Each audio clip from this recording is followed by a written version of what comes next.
Welcome, everyone. We love to start on time, so we'll get started and we'll get into it slowly. So any of you that are just joining, you can settle in and we can all begin. So first of all, welcome. My name is Lily Baralovich. For all of you that don't know me, I'm the president here at FS. And today this is a client only webinar. Talking about our macro trend that we posted in December. Feels like a lifetime ago already, but we've been working on it for many, many months, and we wanted to, as always, take the opportunity to walk you through our macros, our thinking, and the research that went in behind the scenes. Obviously, all of you are clients, and you could get into the report and read it in full detail. We're recording this session, so obviously we'll share this recording with you as well. But today's conversation from our team to voice, our thoughts and perspectives of how the macros came together. I'm joined today by the culture team, Navara, who's our director of culture, Erza, who's our senior strategist, and Nico, who's our analyst in the culture section. They will each present different macros and they'll introduce themselves as well when they speak. Many of you know them from different meetings that you've had with them, so another opportunity. And this is a smaller event, a tighter group of our closer community. So use this as an opportunity to have conversation with us. I wish we were in the same room together, but use the chat, ask questions, engage, share your thoughts. We obviously are presenting to you, but we want to have dialogue with you as well. I'm not sure we'll get to all the answers. I don't know if we'll have time at the end. We have a lot to go through. We will try to answer some of the questions in chat. If I see, a really important question that wasn't answered, I might refer to it either through the conversation or at the end. Or if there's something burning and you really need to speak to us in more detail, you have full access to us. Email me directly, email info@ or sales@ or connect to your representative. And we'll get back to you on anything you need to know. So let's dive in. And I first want to talk about on the strategy level, what's changed about our macros this year. Was a strategic decision because as we started mapping them out and planning them, for all of you that have been tracking and reading our macros every year, we've obviously had some different ways that we've approached them. The past few years, we've treated them as big pillars of conversation. So we had one that was focused on wellness, one was focused on humanity, one was focused on sustainability. And we talked about, kind of newness and updates in each. It was correct for that time, but as we started to plan this round, what we saw, the evident was that a lot of those big conversations were threads and important inputs in each of the macros, meaning it was very difficult to silo them into specific topics like wellness, although you will see some will lean more on wellness and some will lean more on sustainability. However, they were a curation of different nuances that were happening out there, and it was more about the newness of how the big topics were coming together that was really interesting to us than it is about dividing each conversation. So we took a different approach, and you'll see how they kind of intersect each other, and how a lot of the main conversations, which we are now shifting to calling pillars of change, are still weaved into the macros. So that's how the macros are coming about. In the next few months, we will launch a section called Pillars of Change, and those are more specific. We've identified 5 pillars of change Each one will be a complete focus, alignment of different reports, AI tracking. So sustainability will be its own, wellness will be its own, DEI will be its own, and others will be specific silos of conversation that you could track. That will be a little bit more organized. These are, as you see, a curation. Navara, if I missed out or forgot to mention anything about our strategy, please add. But we could dive right into the conversation. And I see that Ashley,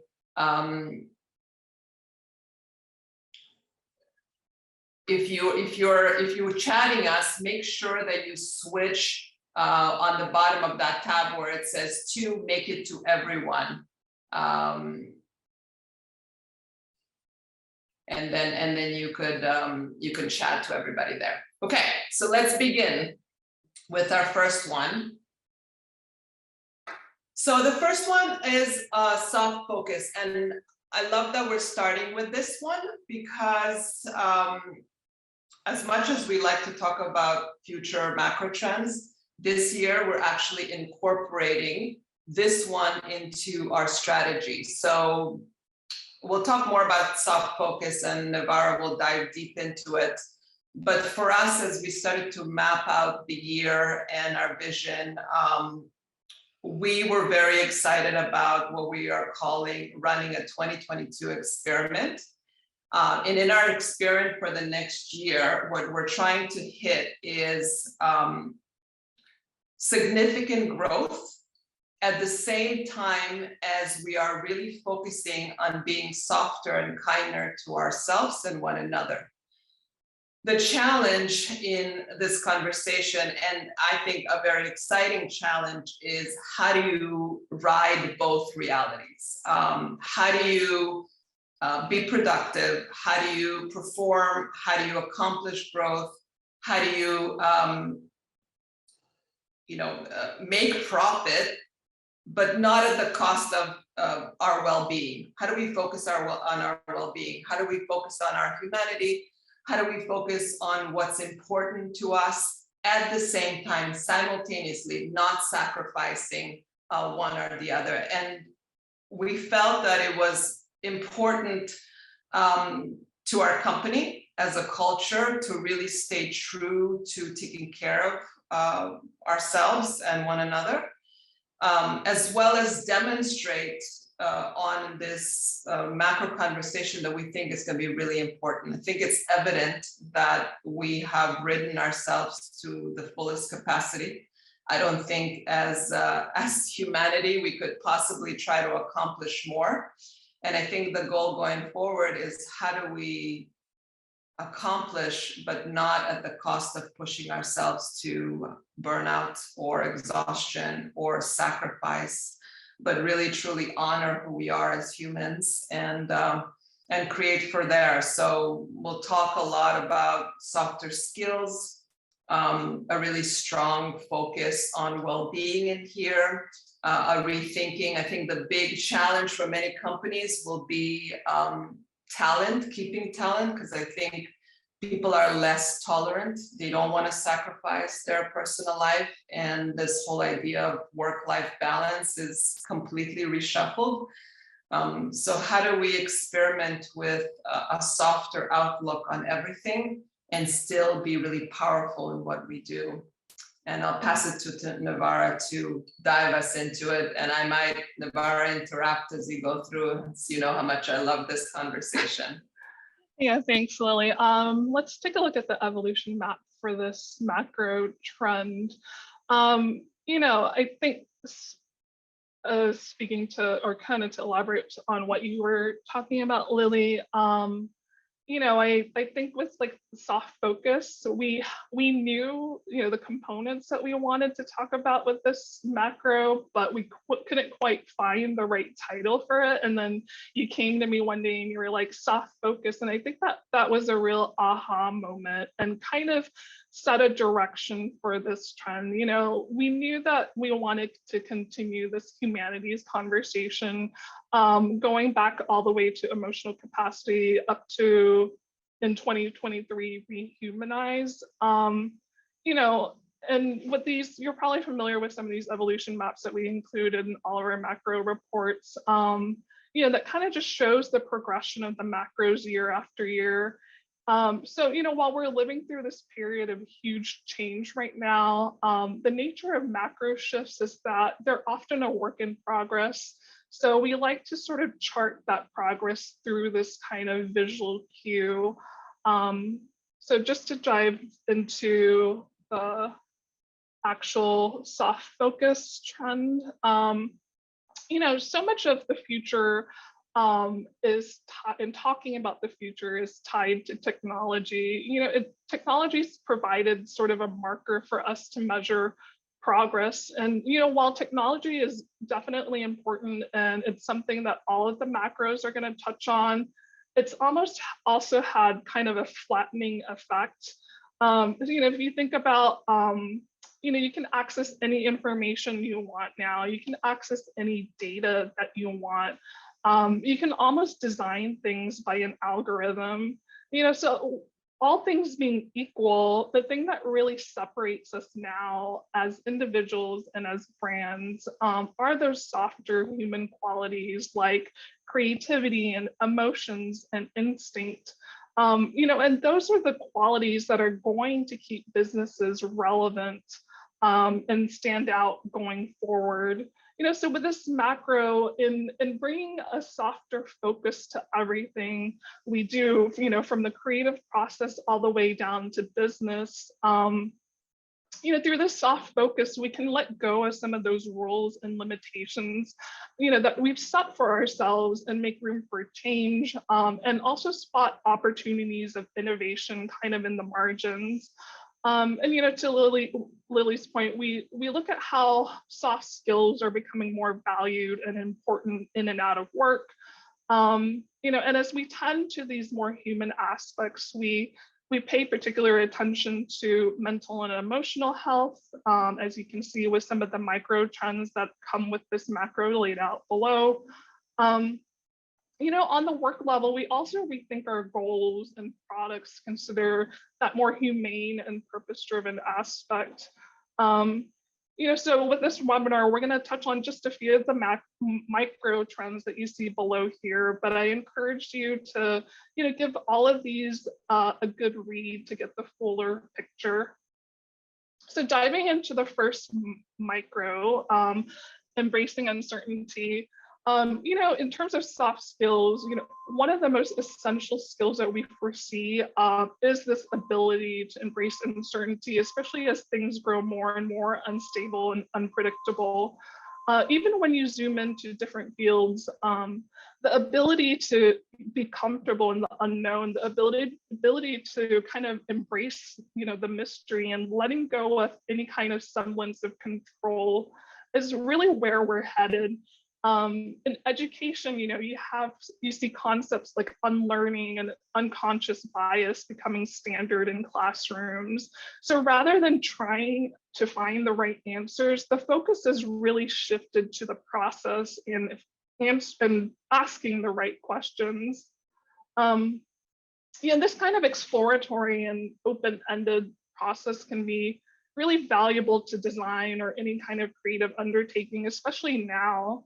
If you have an upcoming project that you're working on, I really challenge you to go into it without having any kind of end goal in mind or hidden agenda, just as an experiment.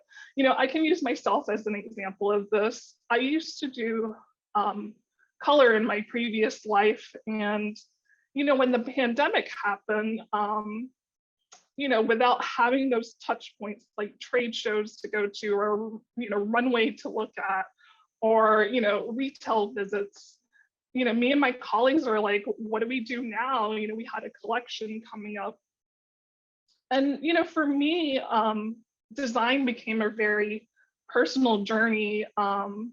So I decided to sort of take on like the role of an artist and without doing any kind of research or analysis or gathering inspiration ahead of time, I just went out and I got a bunch of artist tools and I decided to like mix my own colors, create my own palette. And, in the end, I had this collection of colors that I felt really strongly about, that it was very personal. And, more than that, I had a really good story to tell. And, some of the best stories are rooted in those personal and specific experiences. So I encourage all of you to kind of experiment with, taking your own kind of exploratory journey. I We love that. create. I love that, Navar. I just want to say that I love that. I think that we could all attest that we have this really kind of structured, repetitive tunnel that all our design process goes through season after season after season after season. And we are mandated to come up with the most original things in the same pipeline, which leaves absolutely no room for true creativity and sparks of innovation if we're doing the same thing over and over again in the same formula. So I think embracing uncertainties, like you said, trying to go at it. And for us, it's like the question is, what beliefs do we need to break? What fear mechanisms do we have to override, or what other bigger questions can we ask that kind of put us into a process where we're loving the uncertainty and it becomes a mystery, as opposed to, oh my God, if we don't know how to do this, then we can't find the answer. So I love that story. I think we could all use a newer path of our creative process. Yeah, I think Lily, it's like, if you kind of embrace it as like this exploration, this journey, if any kind of like unexpected things come up in the process, you can kind of look to those as opportunities rather than obstacles. And it almost kind of like serves to restore the joy back into the creative process, rather than routine season after season. So going on to the next micro trend here, we have creative cure. With this, we wanted to look at this growing importance of the creative arts, especially as a means of healing and self-care. If you think of younger generations, they pretty much grew up on, with platforms like Tumblr and resources like YouTube, where you can pretty much learn how to do anything, from cooking to sewing. And like, I know my nieces are always like looking at Minecraft tutorials. And then you kind of add to that these access to these easy, affordable digital tools, like music and video editing apps. So all these factors combine with like platforms like TikTok, that allow anyone to become a creator. It's resulted in this huge creative explosion, and what I think is a greater and wider appreciation for the arts. Creativity has almost become this main means of catharsis for us, and a daily touch point for wellness. There's a lot of science and research being devoted to quantifying the effects of creative practices now and creative consumption. Those of you who attended the Future of Wellness webinar last week probably got a good idea of just how much wellness is being incorporated and becoming a consideration in every category. And it's the same for art spaces. The image that you see here is this art project that was billed the Art B&B, which combines art and healing. And this concept is also becoming a priority in the home, as you see from the stat from Pinterest, with these emotional escape rooms, people carving out these emotional escape rooms in their homes. So I kind of see this this combination of wellness and creative immersion almost being the next level of the experience economy. So finally, going into our last micro trend, human-centered. Here we look at what it means to be truly a human-centered business. When I was in college, it was like early 2000s, people were just starting to talk about human-centered design. And a lot of this methodology came from the tech world and this emergence of the user experience segment. But it's pretty much become standard across most businesses now.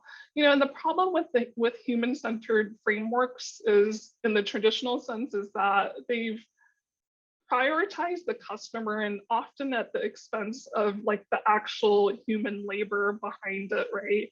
And this is a problem that we've seen snowball into this moment that we're facing right now with the Great Resignation happening all around us.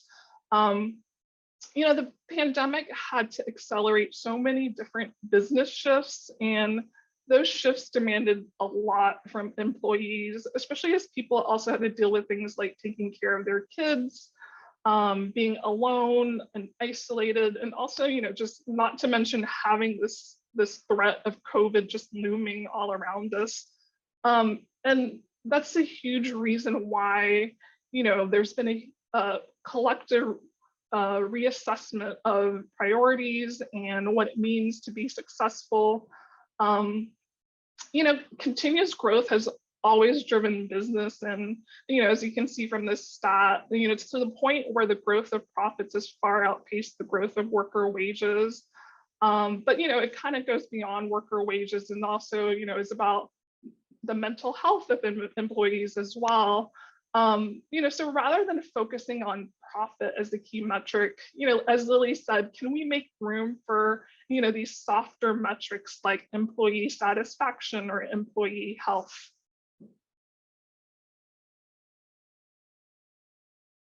And then going on to the trend map, or sorry, the AI tracker, Nico. Yeah, hi everybody. I'm the culture. Nico, just explain a little about AI tracker for those that it's new to. Yeah, totally. So I'm going to walk you through this AI tracker, which you can find attached to all of the macros and micros on the FS site. And this media monitoring platform is enhanced by artificial intelligence and machine learning technology to scan through thousands of global media sources daily. And this assists us in identifying developing trends, as well as identifying shifts in our current macros and micros. So the first article here that I want to call out is from The Guardian, and it's unpacking how the pandemic is making people rethink work. And this idea, I think, is just really connected to the work-life rebalance micro in particular, as well as human-centered, which Navarra just spoke to. Over the last few months, the AI tracker has been pulling so many articles with headlines just like this that are questioning our relationship to work and how we want to find, an approach that centers our well-being.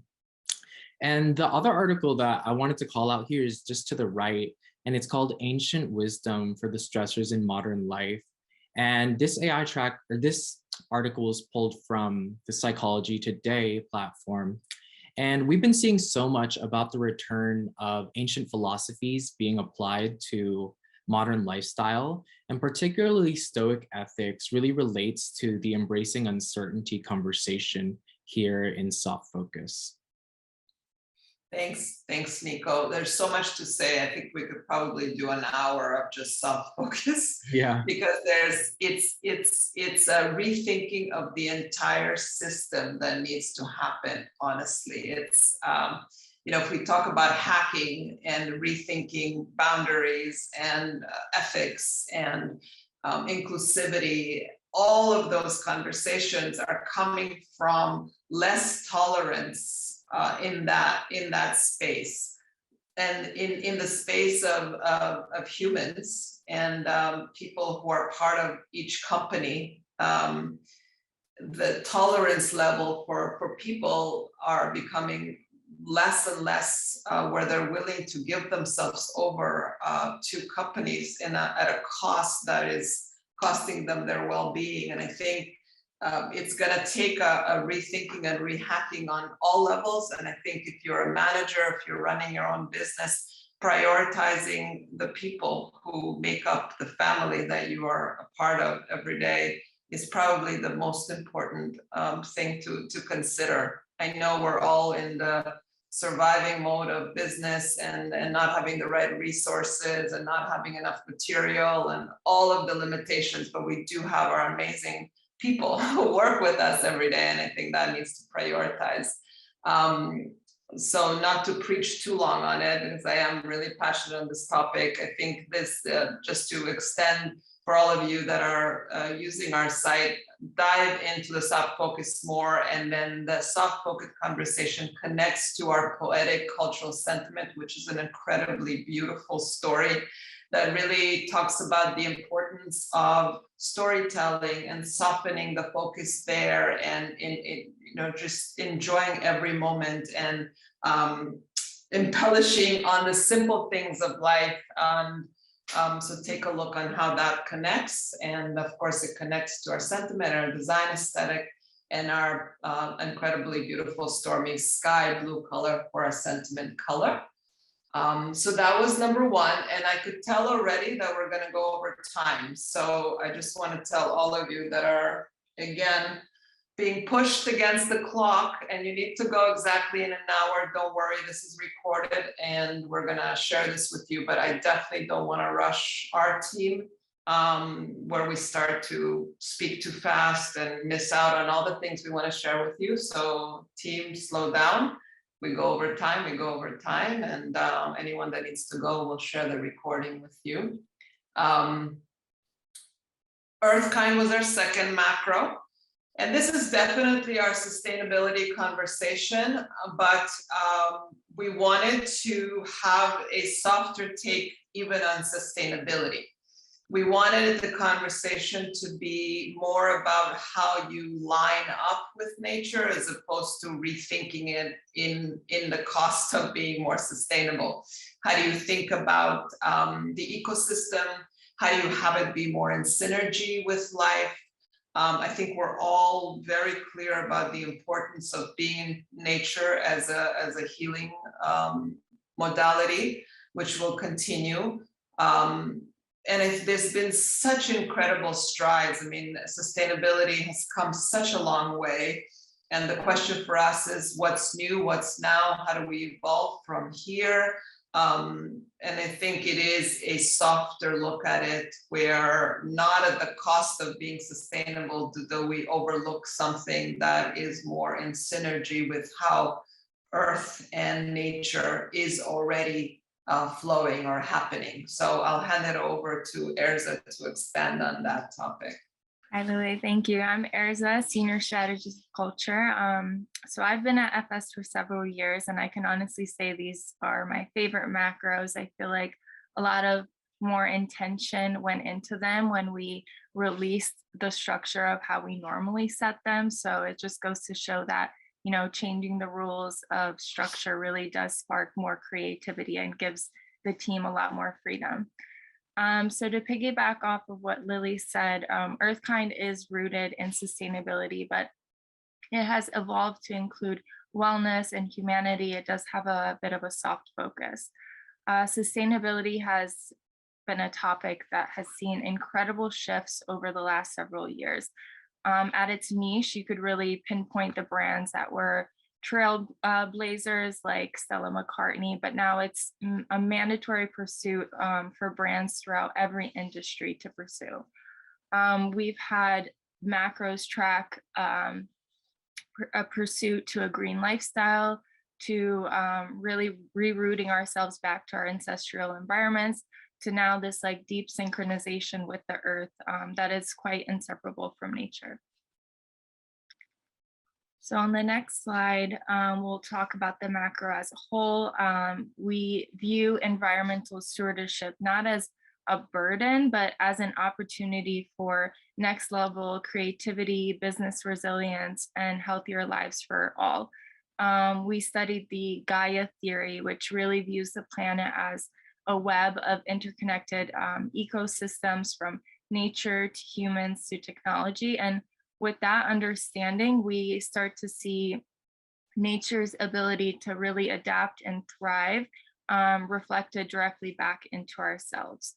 And we start to utilize our intelligence and our activism to co-create a kinder, more equitable earth and move forward in a journey of mutual healing. And this intimate connection that we're having to nature was really fueled by the pandemic. We found that a study in the UK saw that 40% of people felt that nature, wildlife, visiting green spaces has become more important to their well-being since the pandemic began.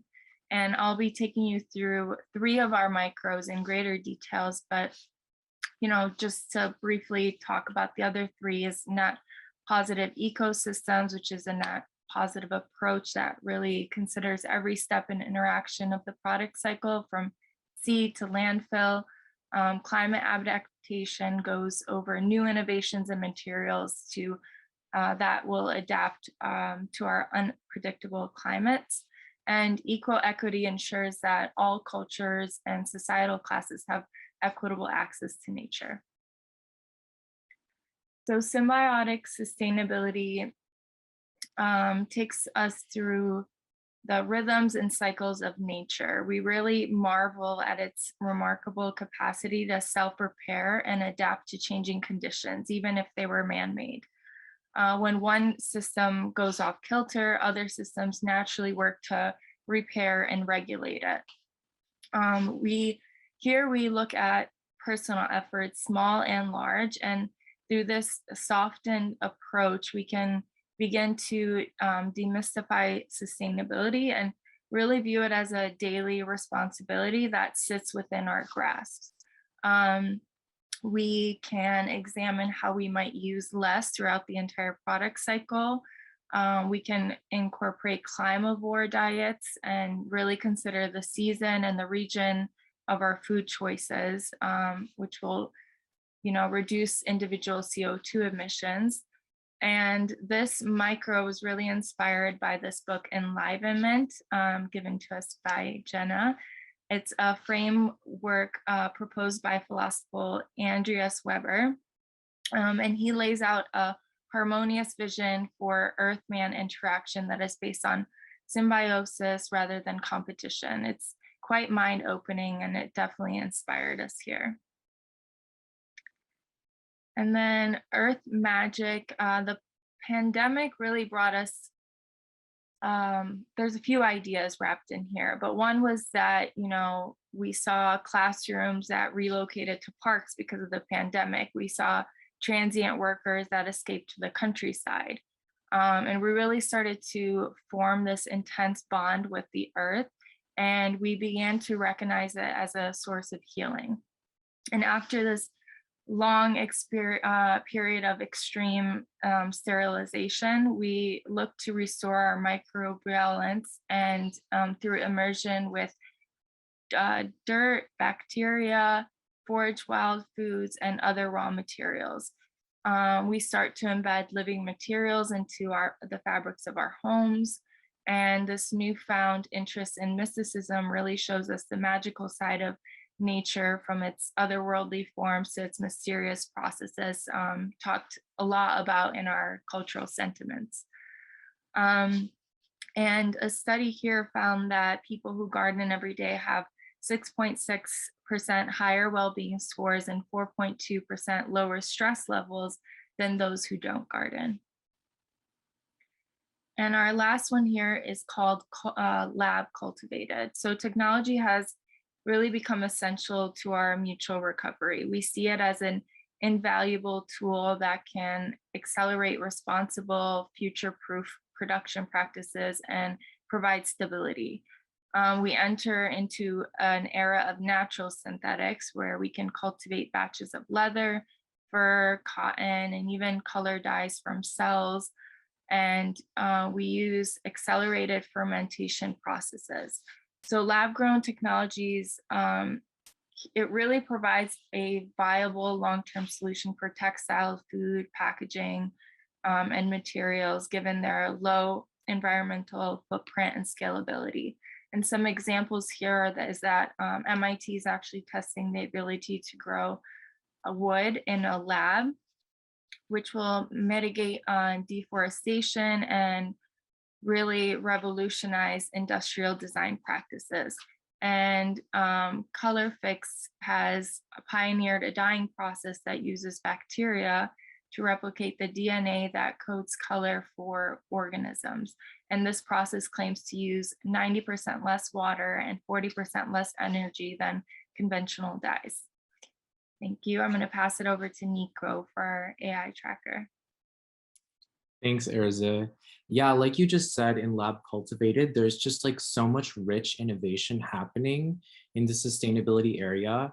And I think we can all agree that so many headlines in the last year have been really heavy in the sense that a lot of environmental scientists are agreeing that we don't have much more time to tip the scales. You know, we saw that really scary UN report last summer. But what's really great about the articles that the AI tracker is pulling is that we're getting a lot about these positive innovations that are being made to combat the climate crisis in a really productive way. For example, in relation to that lab cultivated conversation, this first article from Dezeen is about the rise of biomaterial companies, such as Milo's mycelium leather, which is being used by Hermes and so many other luxury brands now. And like Erza said, these lab grown materials are so great because a lot of them sequester carbon when they're cultivated and just have a lot less environmental spillover than traditional materials. And the other article that I wanted to highlight here is in the eco-equity conversation here in Earthkind. And it's really explaining how nature is such a huge indicator for mental well-being in cities. And the sustainability discourse has been really shifting in the sense that we're realizing that it's not just a nature issue, and it is also a human issue. So now we're seeing so many organizations start to shift their focus towards making nature more accessible for everybody.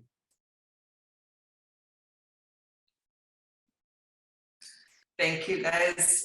So Earthkind connects to our Untamed cultural sentiment, a really beautiful one that really explores almost the underground and the less controlled reality. So being more free and less untamed, less held back, a really beautiful story. Check it out in Cultural Sentiment, lots of conversations to dig into there, and as well as the design aesthetic. And for our color, we chose this beautiful olive that we called Compost. So definitely continue your journey into the design aesthetics that connect. And for our third macro, this one we called Unbound Existence, and Nico will take you through this one. It's a really exciting one. You know, I think that what we're realizing is that our perception of everything has completely been blown open through this pandemic, through digitization, through technology innovation, and through the non-acceptance of this generation that says certain things no longer apply or fit me. So everything is kind of cracked open, and all our limitations or perceptions or beliefs are rethought, reinvented, and decontextualized. If we're talking about space, if we're talking about time, if we're talking about how we create, where we live, how we work, what gender means, all the boundaries that held us back are no longer holding us back or have no longer weight on holding us back. And we're free to kind of explore beyond our limitations in every possible way. So Nico, take it away and challenge us in all those beliefs. Yeah, thanks, Lily. Unbound Existence is really looking at how in all those different aspects of life and culture, we're really releasing ourselves from these preconceived limitations. So you see here in our evolution map that we began with these macro trends in 2020 and 2021, which are more humanity focused. In All In, we spoke about the push for progress in diversity and inclusion. And in belonging, we start to disrupt these traditional ideas of community, home, and identity.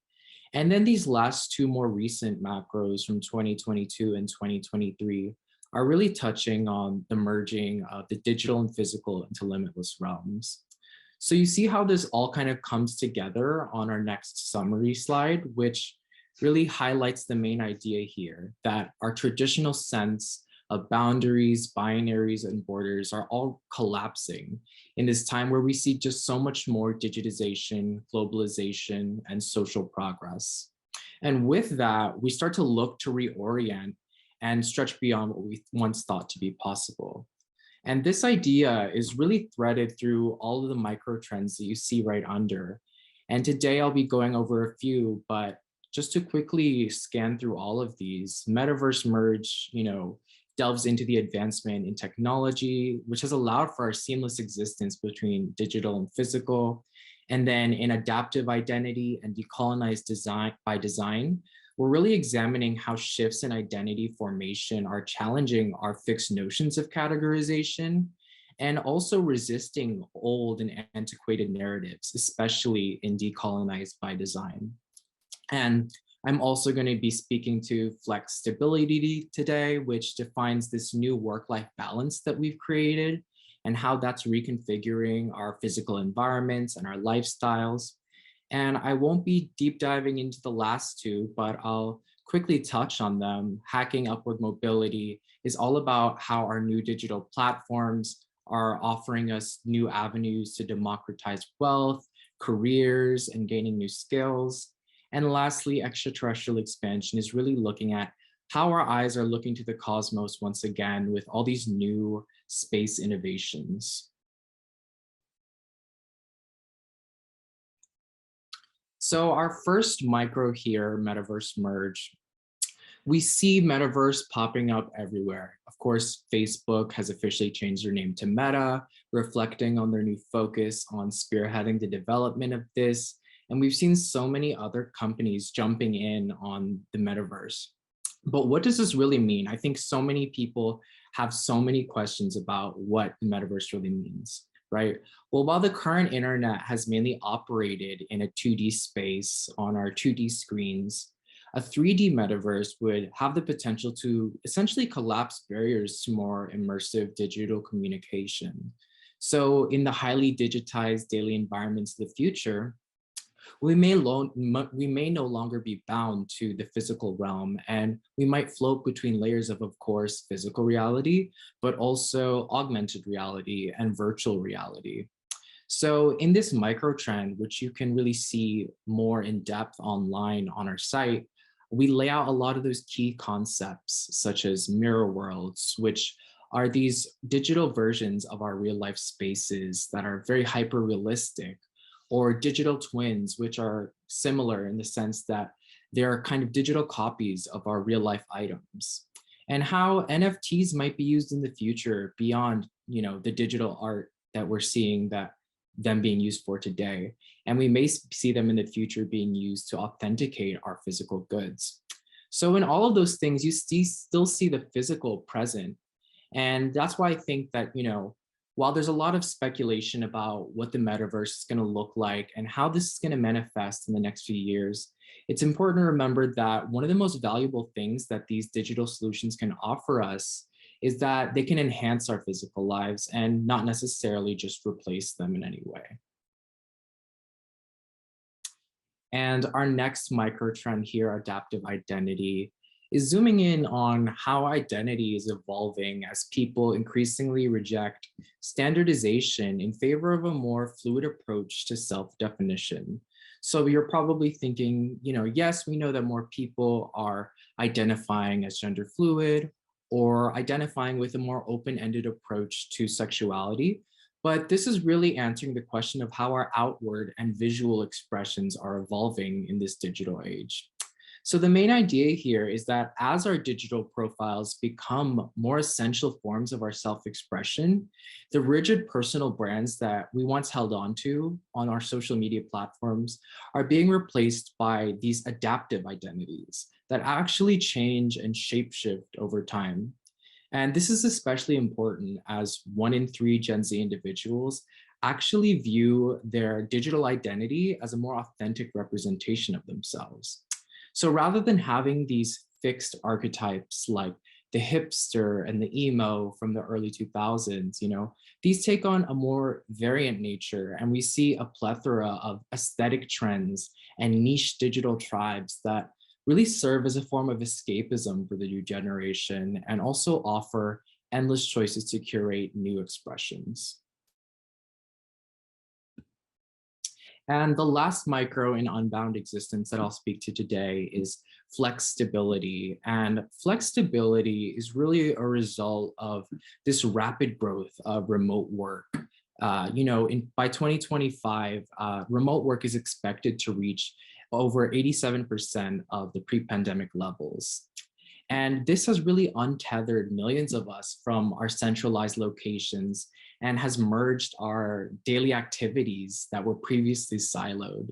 So with this development, many have come to realize that actually work is malleable to our individual needs, and perhaps it should be.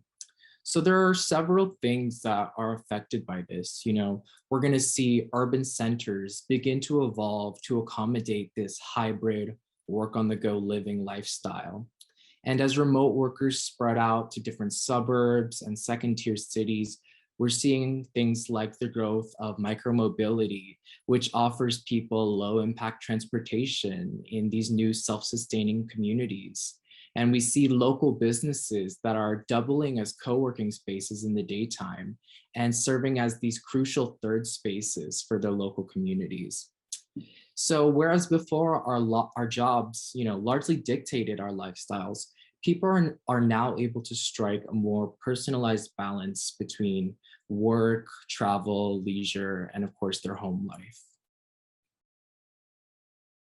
And lastly, moving along to some of our AI tracker signals, this first article from Euronewsletter earlier last month is introducing some developments in the creator economy, which has been a word that's been bouncing around for some time now. And really it refers to content creators. We have platforms like Depop, Etsy, and some more new creative ones like Clubhouse and TikTok, and how people are starting to monetize that content. And this particular article really relates to the microtrends metaverse merge and hacking upward mobility, because a lot of the conversation as we evolve into the next forms of what the internet might be in the future comes around creators and how they're going to monetize with more autonomy in the future and without the middlemen.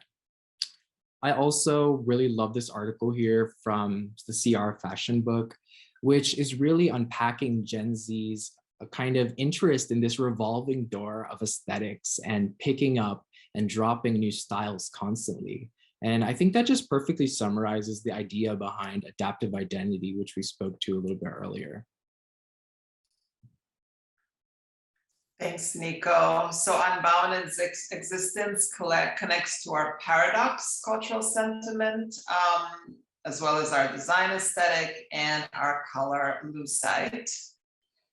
Moving on to our fourth macro. So this one we might need a whole other hour because this is another one of my favorites and also really, really close to my heart. It was really fun and challenging to do the research and to verbalize this concept in a way that stays relevant and into the listening of our audience. As we know, you guys are all in the world of making product and offering services in all different categories. So how do we talk about spirituality in a way that is relevant to you and to some of you that are living a spiritual life?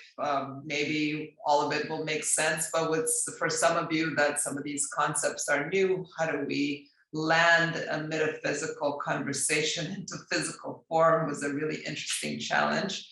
I think we did a really good job, and Erza was a close partner. We did a lot of research with the rest of the team. So soul-centered is our spiritual conversation. And,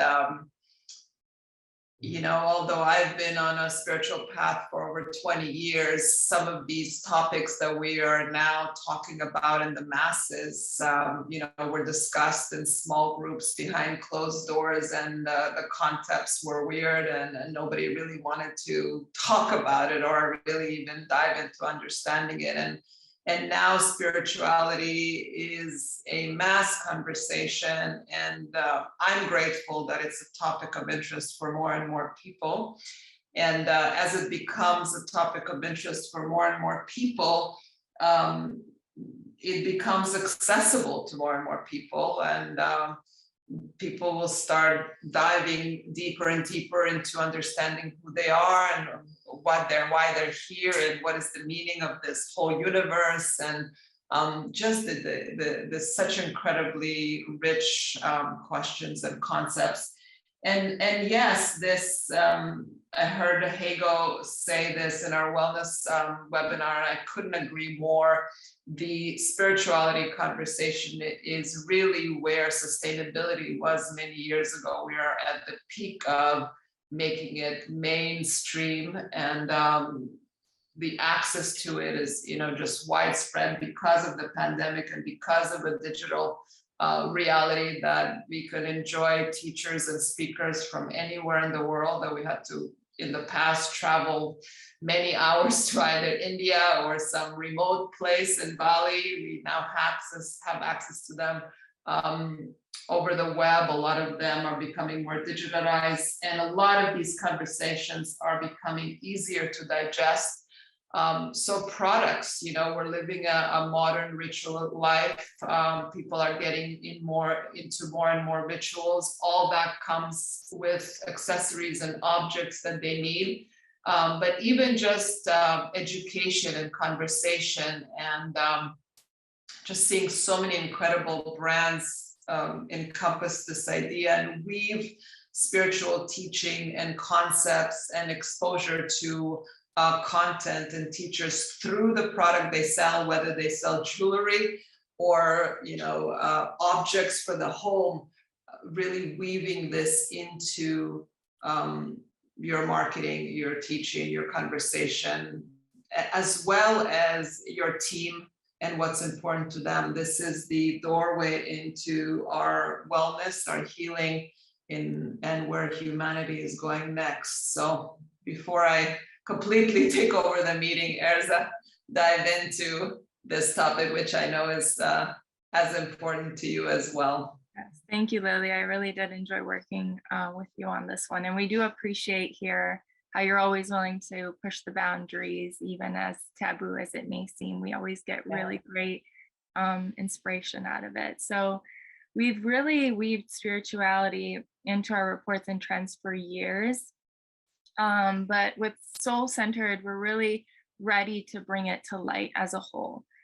So Soul Centered is this evolution of our individual and collective well-being. It comes from a variety of previous macro conversations around emotion, belonging, well-being, and inner journey. COVID-19 really ignited this mass awakening, one that is rooted in maturity of humanity and the discovery of the soul. We saw that the spiritual industry was valued at 192 billion in 2018, but it's projected to grow 271 billion by 2024. Like oftentimes in history, a global impact results in the rediscovery of faith. But in this new era, the awakening is less rooted in religion, but more rooted in deep healing. And, many of us have endured a lot of trauma, and we're looking for meaning and answers, and we're really finding comfort in spirituality. We come to understand that spirit lives within everything from product to leadership to science, sexuality, and daily rituals. And lastly, our lack of stability and trust has led us to question society's constructs, and we start to seek a life that is rooted in truth and purpose. And we hold new standards not only for ourselves, but for others. And this includes brands, leaders, and institutions. So I'll be going over 3 of the micros here, but the other 2 are ancient modalities, and it really talks about all of these ancient technologies that can deepen our awareness of our body and soul through new tools. And then sacred sexuality is about getting intimate and allowing ourselves the absolute freedom of ecstasy, release from any traumas or shame. So in slow ceremony, during our collective pause, we came to realize just how much we had strayed from our true selves due to the glorification of busyness. We never even took that time to really have introspective dialogue within ourselves. And in this moment of tranquility, we discovered the value of silence, the beauty of our world, and the universe of possibility that lives within us. We look to the lessons of silence, respect, and slow rituals that are woven throughout Japanese culture, including tea ceremonies. And I actually I started hosting moon gatherings with women, and each one has a specific topic. So this micro is a lot about like gatherings and slowing down. And last month it was about vision boards and talking about the intentions we had set for the year rather than resolutions. And this month it's about self-love journal prompts, finding our love language, tackling our shadows. So it's really about like slowing down, being in a community, having these like tactile projects and like digging deep with one another. And much like soft focus, even here, the creative process becomes an intentional ceremony of inspiration and vision. So it's freed from the pressure of time. And it might sound counterproductive, but creative people really do need time to do nothing. And, we are all creatives here on this call, and we do need to allow ourselves the time. And, can't even imagine the type of creativity that would arise if we really like shook our pressured structures way of working. And an example here is Origins actually redesigned their stores to encourage shoppers to linger and browse. And then statistics showed that shoppers who went into an Origin store and sat down were 40% more likely to spend. So our next micro is called Hacked Enlightenment. Lily's daughter is actually studying a lot of this and gave us insight into this world. So it really helped us define this micro. So science looks to solidify the unexplained and catch up to what ancient practices have known all along. But not only is it just proving the benefits, but spirituality and science are reaching this new level of coexistence, and they're actually optimizing to create superhumans. So there's like a new wave of consciousness hacking technology that allows us to reach enlightened states a lot more quickly. So from neurological enhancers, stem cell injections to gene therapy, psychedelics, and even synthetic psychedelics. We can map brain waves through states of, deep relaxation, depression, aggression. So if we can map these experiences, we can also manipulate the brain to achieve these specific cognitive states. So neuroplasticity research reveals that long-term meditation can actually create lasting changes in the brain. And through brain stimulation with electrical and ultrasound pulses, those changes can take place without a lifetime of meditation. So in this, new evolutionary push for genetic enhancement, hacking our enlightenment will really be key dimension of the future of science. And then lastly, we have spiritual leadership. So there's this new generation of leaders that are transforming businesses by weaving spirituality into operations and centering humanity and purpose in the organizational ethos. So this is because consumers are expecting businesses to operate in a more ethical way. Employees are leaving high pressure jobs in rapid pace in favor of pursuing passions and working in more humane cultures that really honor work-life balance. And lastly, people are awakening to the power of spiritual practices and their effect on well-being. So research has shown that spiritually engaged workplaces can lead to enhanced productivity and creativity. And, as a conscious leader, you must recognize the well-being of team members is directly linked to the organization's success, and acknowledge that each person is unique and has specific needs and motivation. So this new kind of work culture almost functions like a tribe. It honors each individual's calling and purpose and provides structures, training, and services to nurture the human side of business. There's an example here, a book, Breathe to Succeed by Sandy Abrams, and she provides workplace productivity, creativity, and clarity through the power of mindfulness and breath work, and many more examples here. And now I'm taking over to Nico. Yeah, so like Lily touched on in the intro, of course, I can imagine that the realm of spirituality can feel very foreign to a lot of people.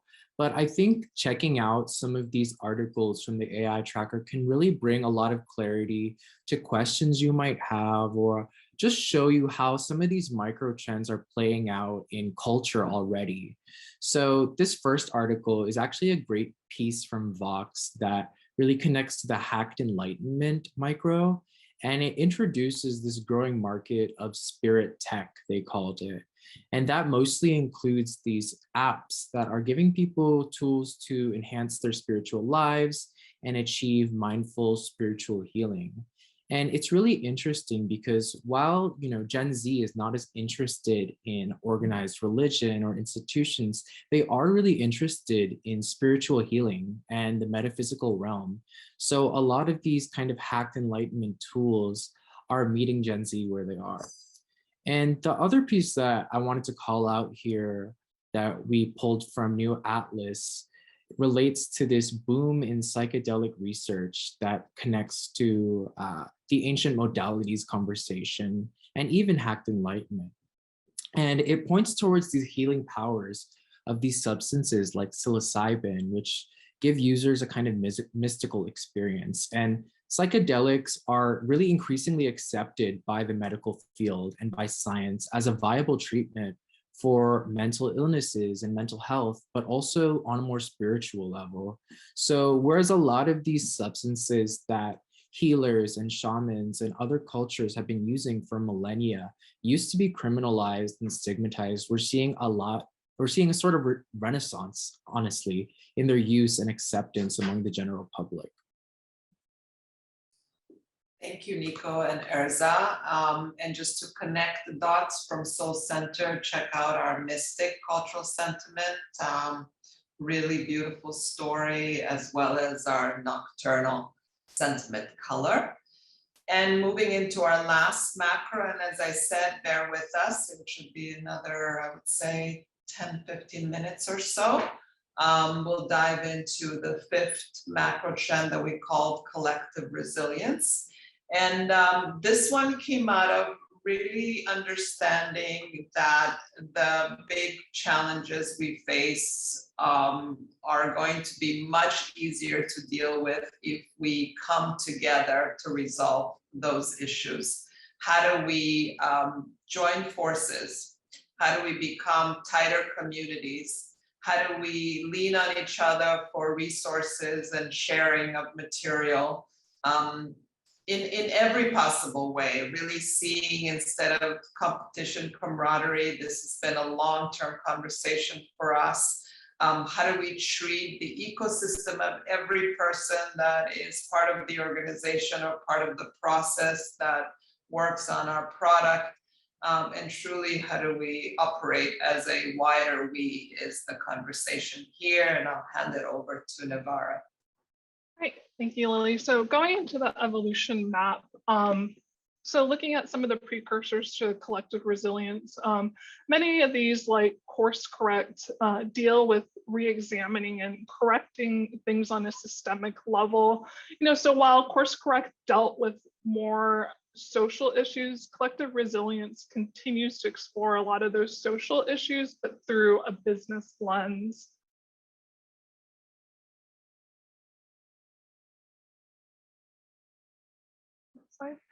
So, with this macro too, this kind of originated with a word, which is resilience, right? And it's a word that's popped up so much since the pandemic. We knew we wanted to address a lot of different business systems here. We wanted to address supply chain, and combined with that, in the past few years, we've seen that the power of collective actions, from the development of the vaccine all the way to Black Lives Matters, and so in trying to find this angle for resilience, we kept on going back to the idea of the collective and the strength that comes in numbers.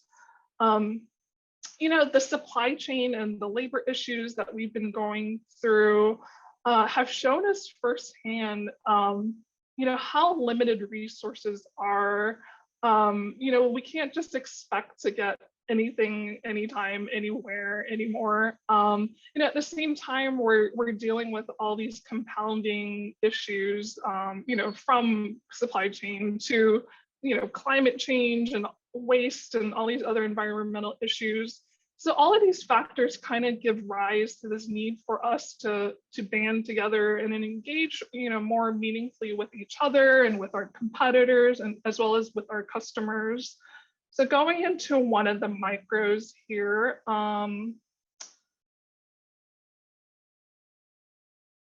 so actually on the previous page, you can leave it here. So, one of the interesting events that sets a precedence for this kind of collaborative action is, back at the climate conference last year, the US and China made an announcement that they were going to collaborate or cooperate on climate actions going forward. So I think, this is a really major development, and hopefully a sign that we can put our differences aside for the collective good. And, like a similar action can be applied on a smaller scale, like with what you see with this micro trend here, open source operations, especially in tackling supply chain issues and sustainability issues on the business level. So with this micro trend, we explore the emergence of this more open source mentality. And open source has kind of been a foundational philosophy of the tech industry that has really helped to accelerate developments in that field. And we're seeing, on the same note now, we're seeing other industries offer more of these open source resources. We're seeing platforms and services and initiatives try to aggregate these important and core resources, research and technologies, and make them public.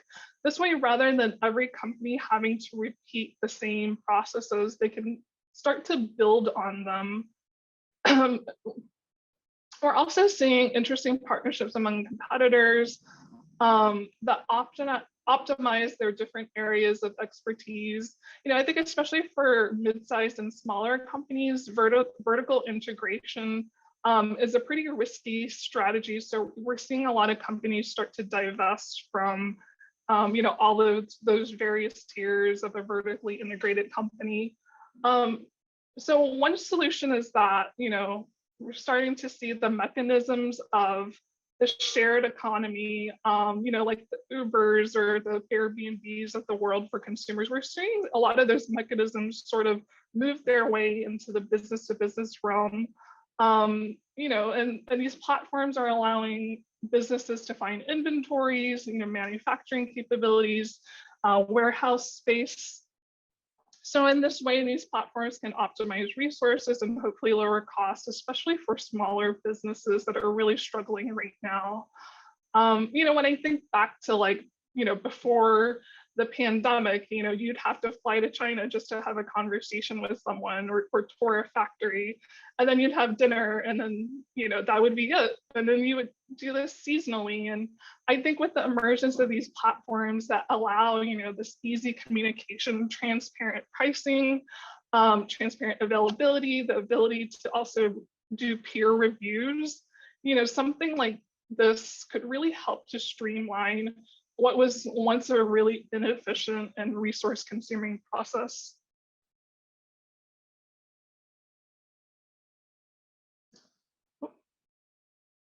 So here with this micro trend, here we also reiterate the importance of the collective, specifically as it relates to the workforce.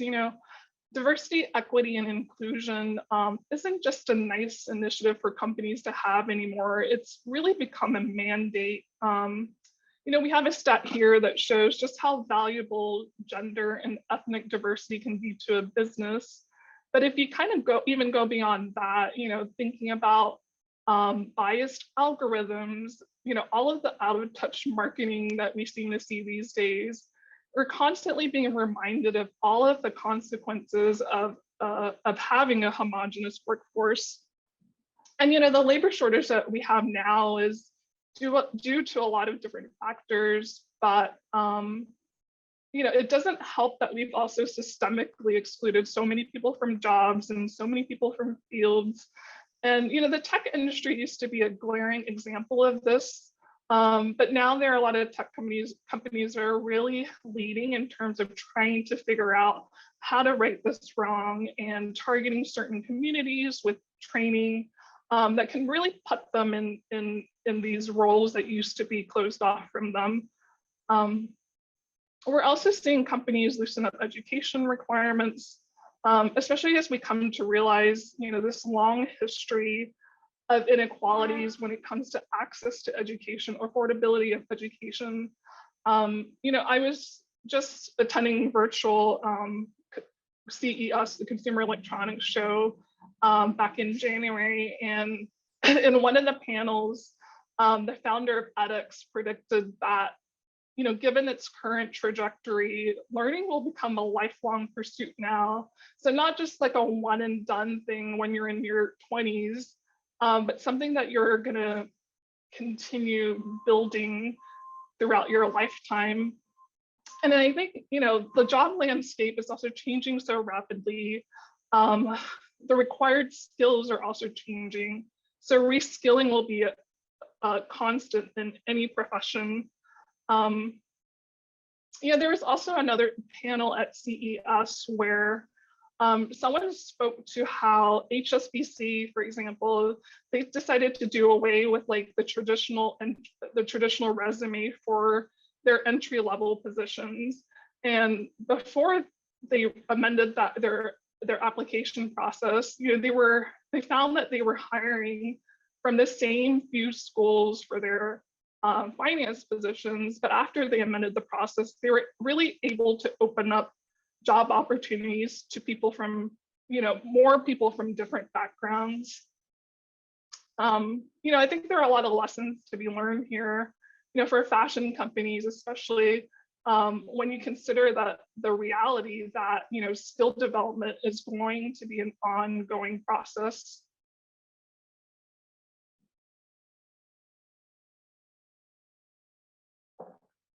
So we've talked about engaging with businesses and workers. Now we look to how the relationship with customers is really changing from a retail point of view. So the new reality that we're facing is, the pandemic has really sped up digital transformation of retail. And a lot more people now shop in the background, while doing other things. I'm definitely no exception. I think we've all become expert multitaskers. So how do you facilitate an easy, yet informed and satisfying shopping experience for the consumer? In China, the solution has been live streaming. And this kind of eventized shopping really strikes at that multitasking mentality. It provides entertainment, information, the ability to shop, the ability to socialize with people. And for anyone hesitant to get into live streaming, data shows that live streams can reduce returns an average of 50%.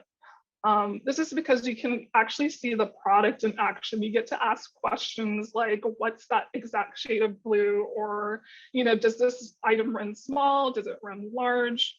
So that's really helped to cut down on returns.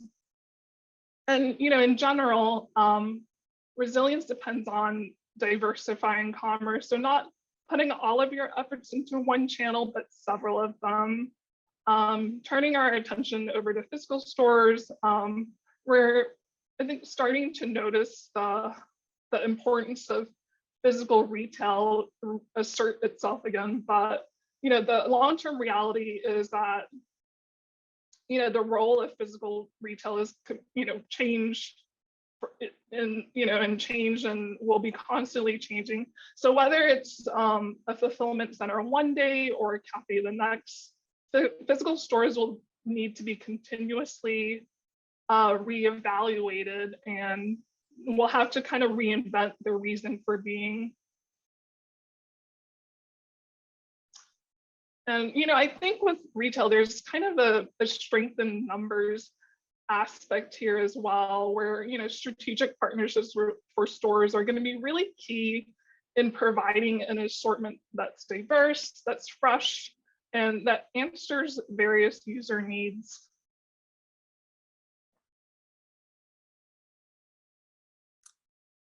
All right, so to wrap up collective resilience, I think there's just so many buzzwords from this macro in particular that are showing up across media outlets, especially as, Navarra mentioned, there's just so much in the space of rethinking employment, reevaluating supply chain, and diversifying the workforce.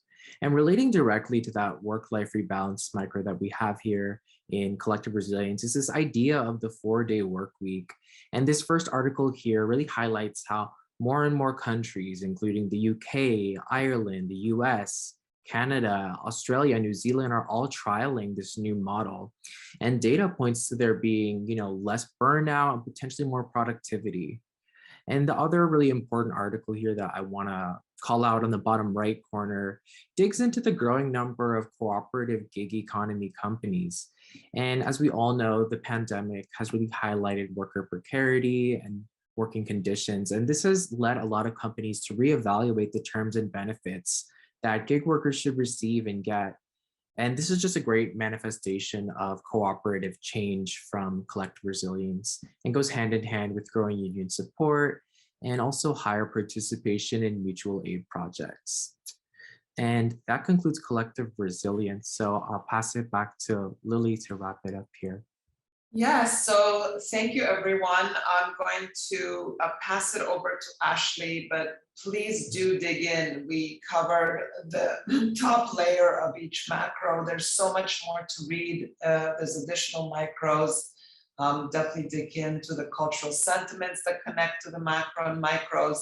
And if you have additional questions, please don't hesitate. If you're questioning about any of the topics we discussed today and you want us to help you dig further, or how do you find alignment, or how does it even apply to your business, please feel free to contact us and continuously explore this with us. I'm going to hand it over to Ashley. She's going to share a little bit more about some of our consulting offering, as well as some great events that are coming up. Thank you, everyone. Ashley, take it from here. Thank you, Lily. Thank you, team. That was incredible. Thank you for joining us today. Just really quickly, as Lily said before, we'll be sharing the recording in the coming days, so look out for that. And just to introduce you really quickly to our advisory service. So here at FS, through these webinars and on the site, we cover a lot of different topics to assist your work process. But as times change and as your businesses change and develop, you may find that you have questions about certain topics, or that you require a bit more bespoke direction. So this is where our advisory team comes in. They're here to help you solve the questions that you may have around developing your own fashion trends, your own home trends, getting particular consumer insights, understanding your brand market, developing communication strategies, product development, and much, much more. So with our team of experts, with our AI technology and vast research sources, we can help you through these specific business challenges that you might be facing to ensure your future success. So if you feel that maybe now after this webinar, or after any of our future webinars, or after you've read one of our reports, maybe that you need a little bit more bespoke direction, please email our very talented advisory team. The email address is on the screen now, advisory@fashionsnoops.com, and they'll be in touch. I don't know, Lily, if you want to add to any of that before I go on to the events. No, I think you've done it perfectly. Oh, Thanks, brilliant. Ashley. So yes, very quickly, 2 really exciting events coming up. The first is Future of Home. That's on the 16th of February next week. This corresponds with an absolutely amazing, very meaty report that's live on the site at the moment. Please go and check that out if you haven't already. So this webinar will go through a selection of the key home trends for the year ahead that's taken from this report. So please do join us at 12 p.m. Eastern Time on the 16th. And lastly, our gender inclusive apparel webinar, where Nico will be presenting again. That's on the 23rd. This also ties to a beautiful report that recently went live on the site.